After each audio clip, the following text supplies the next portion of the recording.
Le trading, c'est probablement le seul métier où tu peux perdre 10 000 € sans que personne ne te dise pourquoi et surtout sans que personne ne te dise quoi faire. Quand tu fais une erreur en trading, personne ne va venir te corriger. Donc tu dois absolument t'auto-corriger et t'auto-analyser. Mais le problème, c'est que ton cerveau, ton ego, va toujours chercher une excuse plutôt que va toujours te pousser à apprendre une leçon.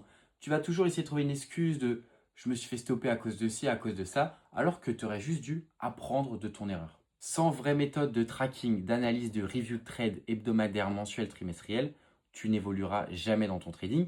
Donc, c'est peut-être pas la raison qui fait que tu n'es pas rentable, parce qu'il y a beaucoup de raisons qui font qu'un trader ne puisse pas être rentable, mais ça fait sûrement partie des raisons qui font que tu n'es pas rentable. Si tu ne te poses pas au moins 1 heure par semaine pour analyser tous tes trades de la semaine, donc le week-end la plupart du temps, il y a un gros problème dans ton trading. Si tu ne le fais pas à la fin de chaque mois, à la fin de chaque trimestre et potentiellement à la fin de chaque semestre et de chaque année, il y a aussi un problème dans ton trading. Tu dois absolument consacrer du temps à ton propre trading, ta propre analyse. Un trader, c'est pas juste quelqu'un qui va prendre les données, les exécuter. Non, c'est quelqu'un qui va prendre les données, les exécuter et ensuite prendre du recul sur comment il a exécuté les différentes données qu'il a trouvées. Et ça se trouve, la donnée qu'il avait mal compris ou alors il l'a mal exécutée. Et il n'y a que durant le week-end, à la fin du mois ou ce genre de jour, qu'on peut passer du temps pour analyser ses propres données.